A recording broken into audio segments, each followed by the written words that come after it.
It's funny how life comes full circle, how we're all guided along our certain paths by certain people we meet along the way.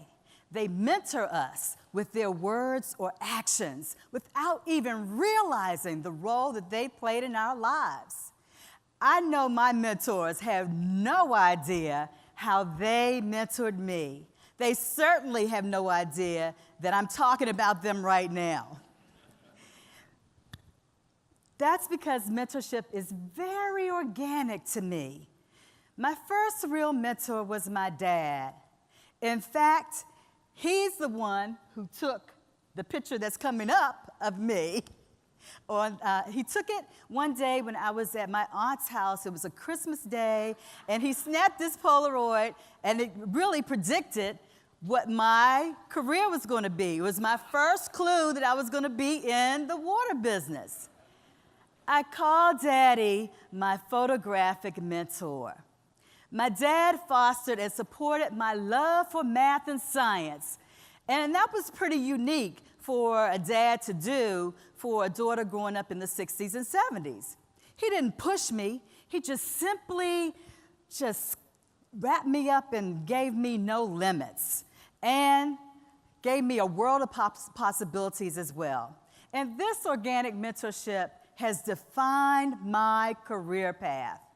It may be against the very spirit of this talk, but I have to highlight an early example of what I call provocative mentorship.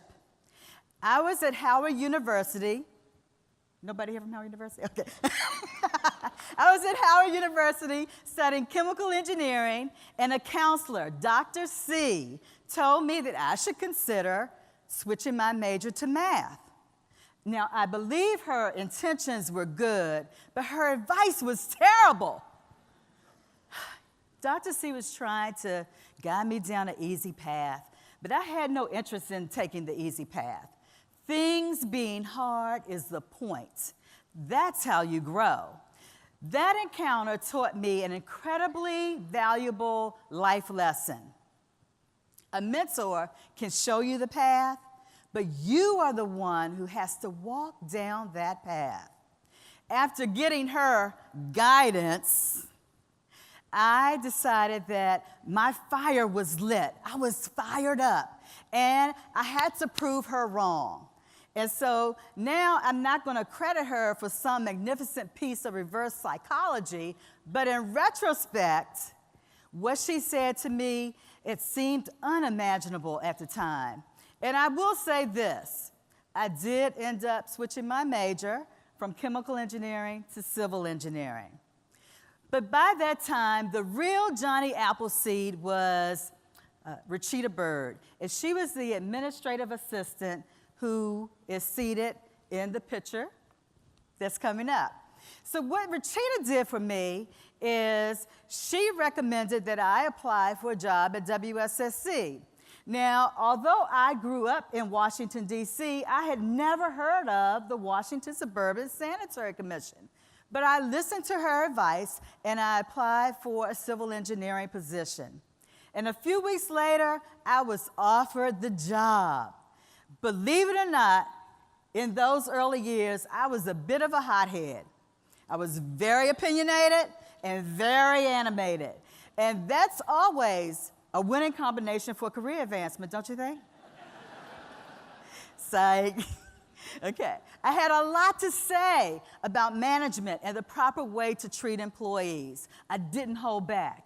And my first supervisor, Emery Miller, had the distinct pleasure of being on the receiving end of me speaking my truth to power. And you know what he did? Emery gave me some advice, and he made a prediction that I will never forget. He said, if you get all this under control, you could be general manager one day. Hold up. Wait a minute. Did Emery just mentor me? And so I call Emery my prophetic mentor. In that instance, my entire worldview changed. That seed had been planted.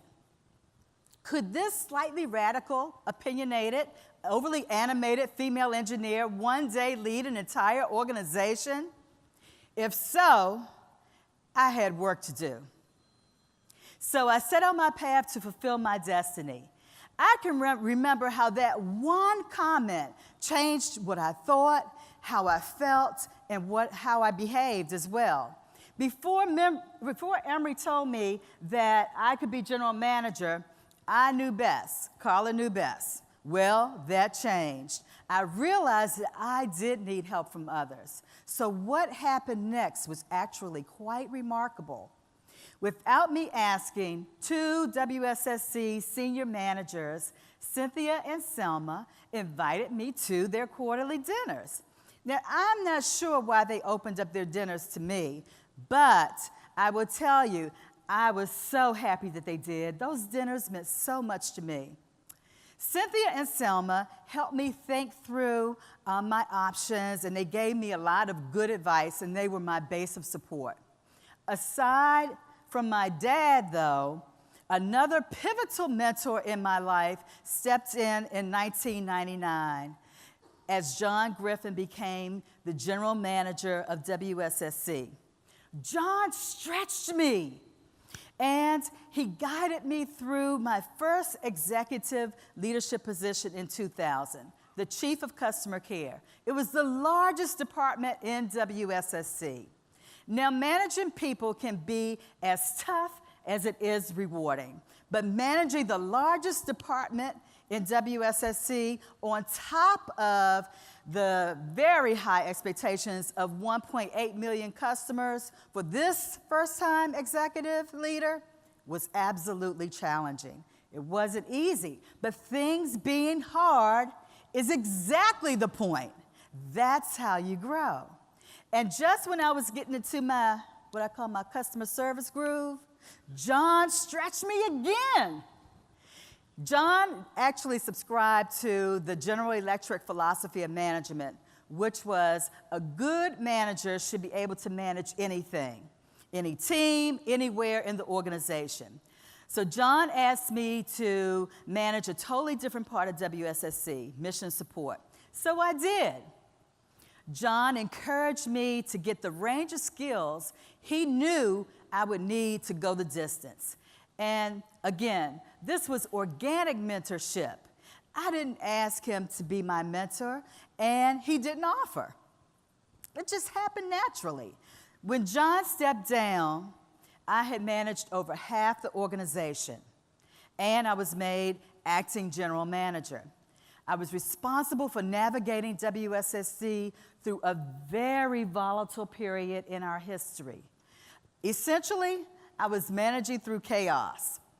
And although I made it known that I wanted the permanent general manager position, I didn't get the job. And in 2004, an outside person was brought in to lead. I was devastated. But looking back on it now, not getting the general manager's job was one of the best things that ever happened to me. I viewed this as an opportunity to sharpen my saw, to be in position to be general manager should the opportunity ever present itself again. My motto is, and it was, and it still is, that you can't let a setback take you back, because all things work together for the good. This adversity created the opportunity for me to accept leadership roles in both of the counties that WSSC serves. This gave me a better perspective, and I got to see the organization through an entirely different lens. You know, it's funny how life comes full circle. 12 years after I applied for the job, I was selected as the 12th general manager and became the first female to lead the organization. Thank you. Thank you.